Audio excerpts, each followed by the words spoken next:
Hi, I'm Annie Botticelli, and welcome to my special report, 10 things you may not know about eclipses in astrology, but you really need to.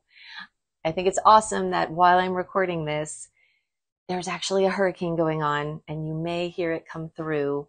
This energy encapsulates the change and the vitality and the excitement and the fear and the drama and the stress and the movement that eclipse season brings.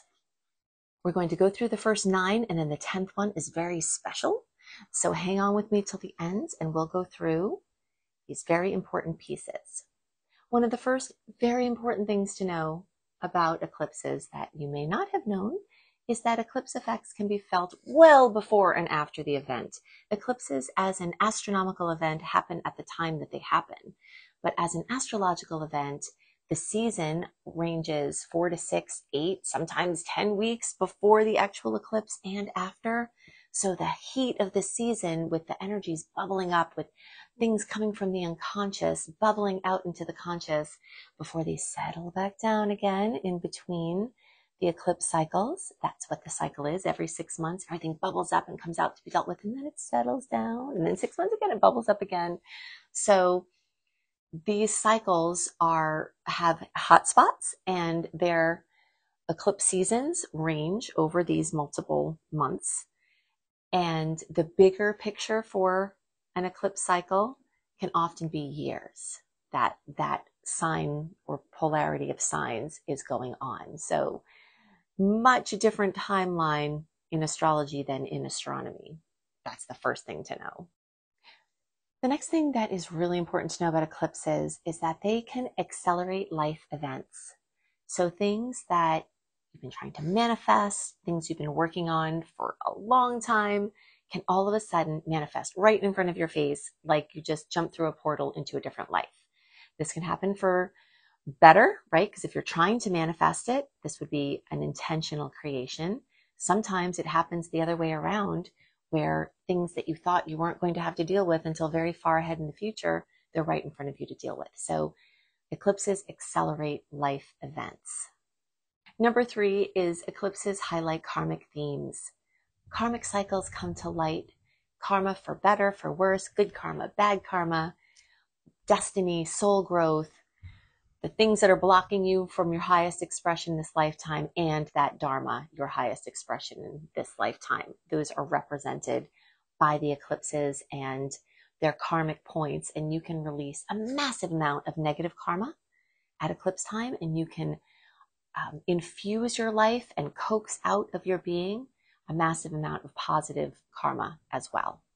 Eclipses, whether they're new moon solar or full moon lunar, can reveal hidden truths. So things that were previously hidden or unclear or dubious, whether it's an emotion or information, an unseen dynamic, these eclipses bring these hidden truths to the surface for resolution.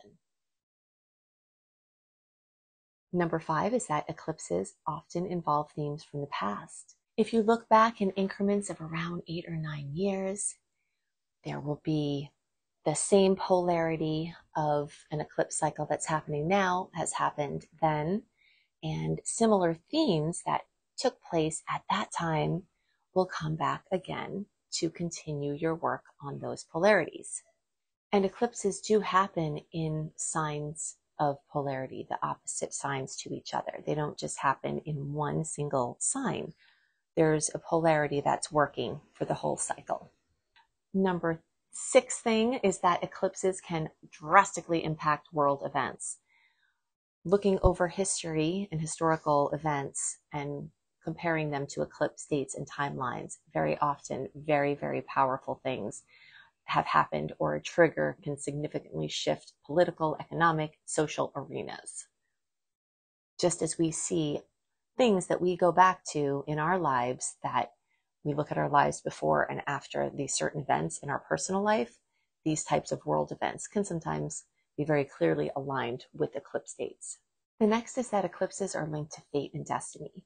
So things that are destined to happen, often things happen out of our control, and we just have to manage how we experience the things that happen is one of the things that we can really have say in at eclipse time. But the news is often non-negotiable. So it comes in, we decide how we're going to work with it, but it's very often linked to fate and destiny. And these are times when those types of things show up.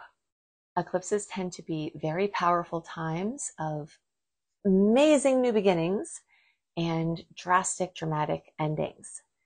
They go hand in hand. So you can think of the lunar eclipse as eclipsing out something and the solar eclipse as eclipsing in something.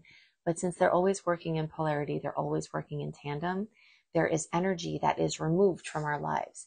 And I always like to say that the scientific understanding that energy cannot be destroyed or created, it simply changes form, is very much alive at eclipse time, because we have a certain amount of energy in our life. And when something gets removed from it, there's this gaping hole and it also gets filled. And sometimes there's a little lag time. Sometimes the filling comes before the emptying, but there is this energetic exchange where this scientific principle is very much alive and visible at this time. Eclipses can heighten psychic sensitivity or our connection to the in-between realms. So the lesser seen realms, the veils between worlds, are very much extra open at this time, and connecting with people who have passed, or interdimensional energies, or angels, or whatever types of other things there are.